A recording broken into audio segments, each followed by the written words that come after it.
So hi friends, ఎలా ఉన్నారు? Welcome to one and blog channels అండి. ఈరోజు టాపిక్ ఏంటి అనుకుంటున్నారా? ఏం లేదు, మన క్రియేటర్స్ కోసం ఒక చిన్న సింపుల్ టిప్ అయితే చెప్దామని అయితే అనుకున్నాను.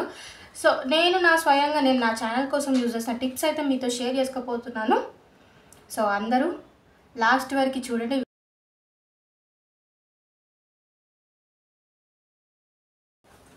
సో అందరూ లాస్ట్ వరకు వీడియోని చూసి మీ సజెషన్ని నాకు వీడియో కింద అయితే కమెంట్ చేయండి. అండ్ అలాగే మీకు ఇంకా యూట్యూబ్ గురించి ఎలాంటి డౌట్స్ ఏమైనా ఉన్నా కానీ నా వీడియో కింద కమెంట్ చేస్తే ఏంటంటే నా డౌట్స్ని clear చేస్తానన్నమాట.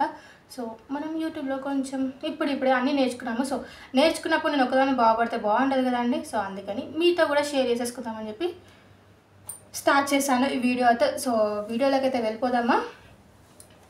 Okay, let's go. Video ఏంటి అంటే, ప్రతి ఒక్కరు యూట్యూబ్ ఛానల్ క్రియేట్ చేయడం ఓకే, నార్మలే, ఈజీయే.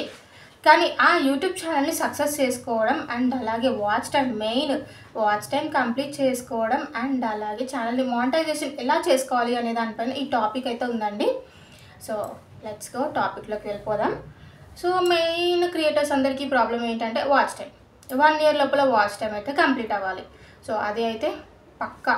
ఎందుకంటే 1 year లోపల వాచ్ టైం అయితే కంప్లీట్ అవ్వకపోతే మళ్ళీ మన వాచ్ టైం అనేది 1 year తర్వాత వెనక్కి వెళ్తూ ఉంటుంది. ఈ ప్రాబ్లం నేను వచ్చేసి చాలామంది దగ్గర విన్నాను. యాజ్ ఎ యూట్యూబర్గా నేను యూట్యూబర్స్తో కూడా మాట్లాడాను. ఆల్రెడీ 2 years 3 years ఛానల్ ఉన్న వాళ్ళు వాచ్ టైం లేక వాచ్ టైం అంతా పోగొట్టుకునే వాళ్ళు అండ్ డైలీ వచ్చేసి 10 hours 20 hours వాచ్ టైం అయితే పోగొట్టుకుంటారంట. సో అది ఎందుకు రిస్క్ తీసుకోవడం? సో 1 year లోపల, 1 year అని కాదు కానీ మీరు ఛానల్ స్టార్ట్ చేసి ఒక 6 months అయ్యిండొచ్చు అవును. సో వాచ్ టైం కోసం ఎదురు చూస్తున్నారు. మీకు ఎవరో లైవ్ చేయమని సజెస్ట్ చేశారు. సో ఆ లైవ్లో మీరు వాచ్ టైం ఎలా ఓన్ చేసుకోవాలి అండ్ అలాగే మీరు ఎలా మానిటైజేషన్కి ఎలిజిబుల్ అవ్వాలి అనేది చెప్తున్నాను. సో వీడియోలోకి అయితే వెళ్ళిపోదాం. వచ్చేసి ఏం లేదండి, సింపుల్. ఏంటనుకుంటున్నారా? యాక్చువల్గా మనకి అకౌంట్స్ ఉంటాయా? సో మన ఛానల్ అకౌంట్ కాకుండా మనం యూస్ చేసిన మన హస్బెండ్ అకౌంట్ అండ్ మన రిలేటివ్స్, ఒకవేళ బాబు ఉంటే బాబు అకౌంట్, వాళ్ళ అకౌంట్స్, మన గ్రాండ్ పేరెంట్స్ అకౌంట్స్, వాళ్ళ అకౌంట్స్ ఉంటాయి కదా. సో యూట్యూబ్ అకౌంట్స్, అందులో నుంచి మీకు నచ్చిన ఒక 2 అకౌంట్స్, మేబీ వీలవుతే మీ ఇంట్లో వైఫై ఉంటే 2 ఏంది 3 ఏంది 4 అయినా అకౌంట్స్ యూజ్ చేసుకోవచ్చు. ఏం లేదండి, మీరు ప్రీవియస్ లైవ్స్ చేస్తుంటారు కదా, చేసినవి ఉంటాయి కదా, ఆ లైవ్స్ని ఈ వీళ్ళ ఐడిలో నుంచి ప్లేలిస్ట్ లాగా క్రియేట్ చేసుకొని ఎవ్రీడే ఆ లైవ్స్ అనేది మీ ప్లే చేసి వదిలేస్తే డైరెక్ట్ ఒకదాని తర్వాత ఒకటి అవే ప్లే అవుతూ ఉంటాయన్నమాట. సో అలా ప్లే అవ్వడం వల్ల ఏంటి అంటే ఆ వాచ్ టైం అనేది మనకి కౌంట్ అవుతుంది. సో అలా మీ ఓపికను బట్టి అండి, మీరు ఎన్ని అకౌంట్స్ యూజ్ చేస్తారు, ఎన్ని అకౌంట్స్ నుంచి చూస్తారు అనేది మీ ఓపిక అనమాట. ఇలా చేయడం వల్ల వాచ్ టైం అనేది తొందరగా వస్తుంది అండ్ మనం మానిటైజేషన్కి దగ్గరలో అవ్వచ్చు.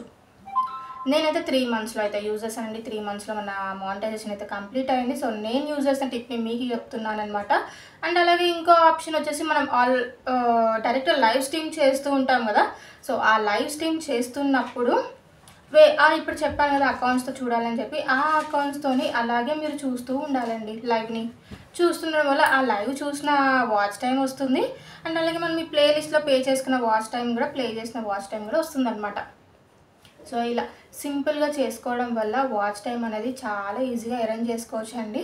అండ్ మీరు వితిన్ 3 months, లేదు ఇంకెక్కువ అకౌంట్స్ యూస్ చేస్తున్నారు అంటే వితిన్ 2 months 1 monthలో మీ వాచ్ టైం అనేది కంప్లీట్ చేసుకోవచ్చు.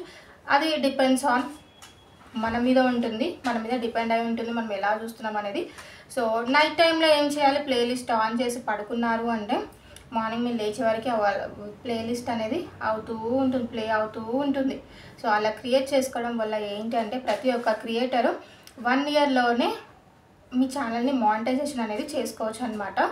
సో ఇలా చేయడం వల్ల క్రియేటర్స్కి ఒక మెయిన్ తలనొప్పి అనేది పోతుంది అనమాట. ఏంటంటే 1 year లోపల మానిటైజేషన్ కాకపోతే ఛానల్ అనేది డౌన్ అయిపోతుంది అండ్ అలాగే మెయిన్ వచ్చేసి వాచ్ టైం అని అప్పటి వరకు చేసిన వాచ్ టైం అనేది వెనక్కి వెళ్తూ ఉంటుంది. అన్ని బాధలు ఎందుకు చెప్పండి? నేను చెప్పిన టిప్స్ ఒకసారి అయితే మీరు పాటించేసేయండి, మీ ఛానల్లో యూజ్ చేయండి. అండ్ అలాగే ఒక 1 day యూజ్ చేయండి. 1 day యూజ్ చేస్తే మీకు వాచ్ టైం అనేది ఎలా ఉంది అనేది తెలుస్తుంది కదా. సో ఆ రోజు మీరు లైవ్లు చేయకండి, జస్ట్ నేను చెప్పినట్టు ఓన్లీ ప్లేలిస్ట్ చేయండి. అండ్ నెక్స్ట్ డే 1:30కి ఎలాగో మనకి వాచ్ టైం డైలీ యాడ్ అవుతుంది కాబట్టి ఆ నెక్స్ట్ డే వాచ్ టైం అనేది మీరు చూడండి. సో మీకు ఓకే అని అనిపిస్తే చేయొచ్చు. సో ఛానల్ ఉన్న వాళ్ళు ఎవరైనా ఈ వీడియోని చూస్తుంటే సో ప్లీజ్ నా వీడియో కింద కమెంట్ చేయండి, నేను కూడా మీకు సబ్ చేస్తానన్నమాట. సో కొత్త వాళ్ళు ఎవరైనా ఛానల్ చూస్తుంటే సబ్స్క్రైబ్ చేసుకోండి, మర్చిపోకండి బెల్ ఐకాన్ని క్లిక్ చేయండి. నేను చేసిన ప్రతి వీడియో మీకు నోటిఫికేషన్ అనేది వస్తుంది. వీడియో యూట్యూబ్లో మీకు ఇంకేమైనా డౌట్స్ ఉన్నా, ఇంకేమన్నా అర్థం కాకపోయినా నా కమెంట్ సెక్షన్లో కమెంట్ చేయండి. నా ప్రీవియస్ వీడియోస్లో కానీ ఈ వీడియోస్ కిందనే కానీ కమెంట్ సెక్షన్లో కమెంట్ చేయండి. నేనైతే డౌట్స్ అయితే క్లియర్ చేయగలుగుతాను. అండ్ అలాగే ఛానల్ ఉన్న వాళ్ళు నా లైవ్కి వస్తే నేను మీకు సపోర్ట్ చేస్తాను. అండ్ నా సబ్స్క్రైబర్స్తో కూడా మీకు సపోర్ట్ చేయిస్తానమాట. సో ప్రతి ఒక్కరు ఛానల్ చూసేవాళ్ళు ప్లీజ్ నా లైవ్కి అయితే రండి. నా లైవ్ టైం వచ్చేసి డైలీ మార్నింగ్ 11 o'clock ఉంటుంది అండ్ అలాగే నైట్ 9 o'clock ఉంటుంది. సో ఈ లైవ్లో ఏంటి అంటే నార్మల్గానే మాట్లాడుకుంటాము లైవ్లో. అండ్ క్రియేటర్స్ ఎవరైనా ఉంటే వాళ్ళకి సపోర్ట్ చేయడానికి అయితే నేను చాలా ట్రై చేస్తానన్నమాట. అలాగే మా సబ్స్క్రైబర్స్తో పాటు మీకు కూడా సబ్స్ అనేది ఇప్పిస్తాను. సో ఇలా చేయడం వల్ల ఒకరికొకరం క్రియేటర్స్కి హెల్ప్ చేసుకుంటేనే కదండి మనం యూట్యూబ్లో ముందుకు అనేది వెళ్తాము. సో ఇదండి. సో మరిన్ని ఇంట్రెస్టింగ్ వీడియోస్ కోసం నా ఛానల్ అయితే సబ్స్క్రైబ్ చేసుకోండి. లాస్ట్ వరకు చూసిన వాళ్ళందరికీ థ్యాంక్ యూ సో మచ్.